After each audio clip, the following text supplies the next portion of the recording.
Okay, but let me just break this down.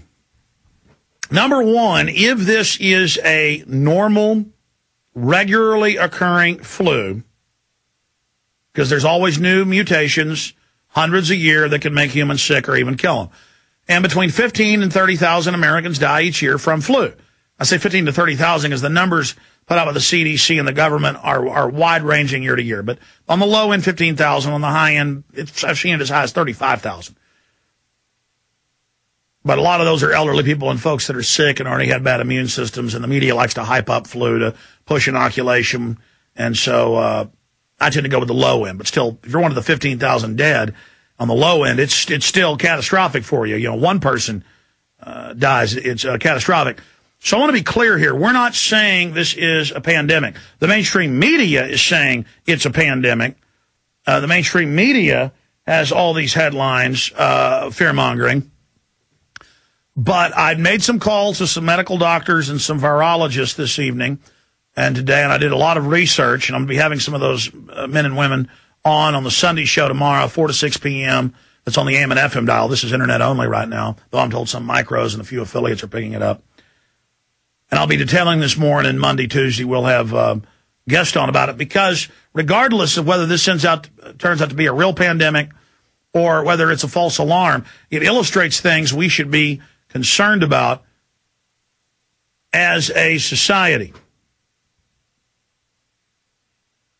Now, I've done a lot of research on the flu because I saw the New World Order hyping it and pushing it and all these headlines. You can Google them. 1 billion to die from bird flu, 3 billion to die from pig flu, swine flu. And I would see this 4, 5, 6, even 10 years ago they were hyping it. And I went and I've researched it, interviewed a lot of doctors and people. So what I'm saying is what the doctors and virologists and epidemiologists have said, it's not Alex Jones, that anytime you have something break out, even with airports and travel, when you have something simultaneously break out within a few days all over the world and all over regions like North America, and if it doesn't burn itself out very, very quickly, if it doesn't dissipate and become harmless, first weekend and then become harmless very, very quickly, it is staged. And I talked to one medical doctor tonight, and he said, look, I want to do more research on this, but Alex, here's some emails, here's the mainline medical charts on this. You can see the viral charts, and we'll come on soon, but they wanted to do more research. But the point is, and they were busy, they had a family event to go to. We'll have some of those doctors again on tomorrow and Monday. But this is all common knowledge, too. You can look it up. This was all done on short notice. If you have a real mutation, say, in Mexico City, somewhere where they're breeding pigs next to chickens, and then they're mixing all of the feces together, that's generally where it mutates, as a honeypot, like the Germans do, the Mexicans do it, too, to create fertilizer. They let the human waste pool. Then bacterial blooms take place. It heats up to 130 degrees. The bacteria then die in their own excrement, and then it basically becomes good fertilizer, and there's really no pathogens in it. But within that toxic stew, while it's fermenting, that's where you get the natural virus crossovers and mutations.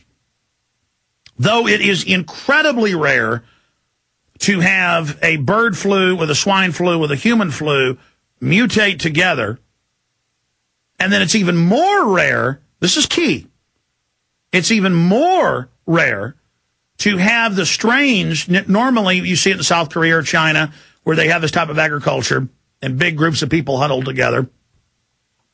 You will see it start in China or start in South Korea, and you notice it never really gets to Europe, it burns itself out.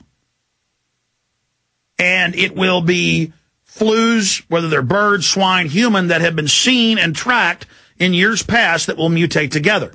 And it'll be regional, because that's where it happens.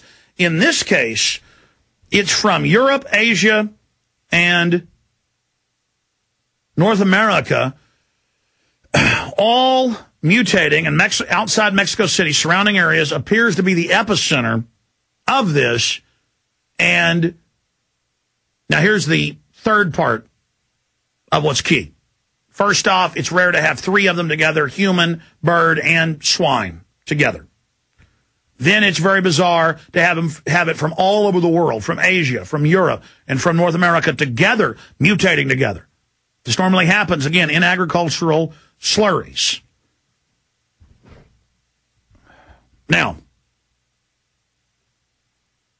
why, if it's a naturally occurring pandemic of some type of dangerous virus or even bacteria, why, if it's naturally occurring, by the time it gets to other countries or crosses borders, it almost always burns itself out and mutates into something that's not harmful or less harmful? Because, you know, to match up, to be zoological especially, and to be able to hit humans outside of its species, bird or pig or whatever the case may be, it's like hitting a bullet with a bullet. It's very rare out of the trillions of viral interactions, you know, going on in any one area at a time. I mean, it's incalculable, the amounts of interactions going on. It's probably infinity. It's incredible, nearing infinity. So what we're dealing with here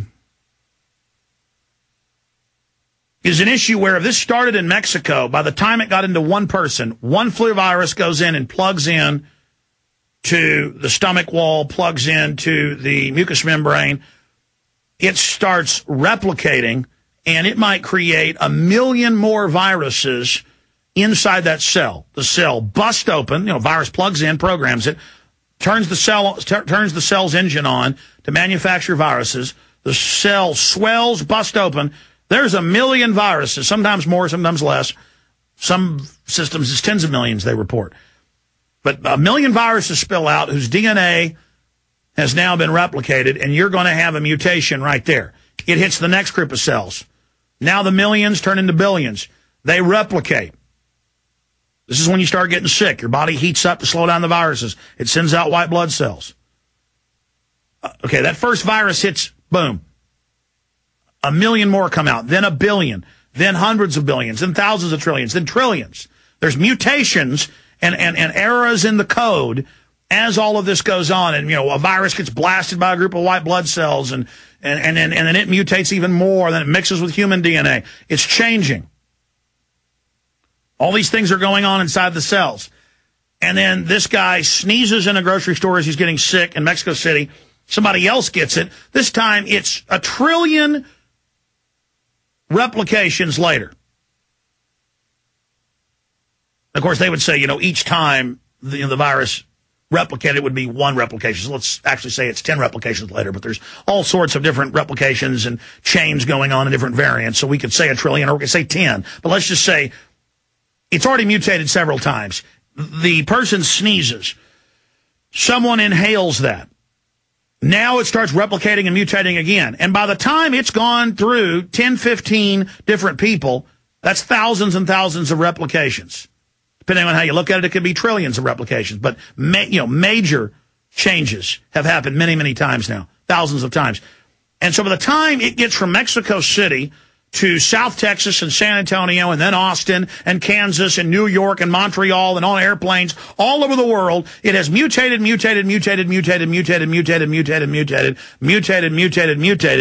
until it is no longer as deadly as it was or as harmless. Now, talking to doctors, and that's why the particular doctor I talked to said, well, it looks like if it does start killing people in the U.S., then it is manufactured. It is manufactured. But in fact, I had this question all day. That's why I was calling doctors up, out of my Rolodex, and virologists, and looking online and trying to study it, even though I had a lot of knowledge on it. Because they're reporting 68 dead as of this morning, and now the BBC's reporting doctors inside hospitals are saying there's a cover-up because they don't want to have a panic, but that it's over 200 dead. I've got that report up on Infowars.com and PrisonPlanet.com right now. Drudge is also a good clearinghouse of all this news that I've seen. Just giving you the best places I've seen. And with the most coverage, Infowars.com, PrisonPlanet.com.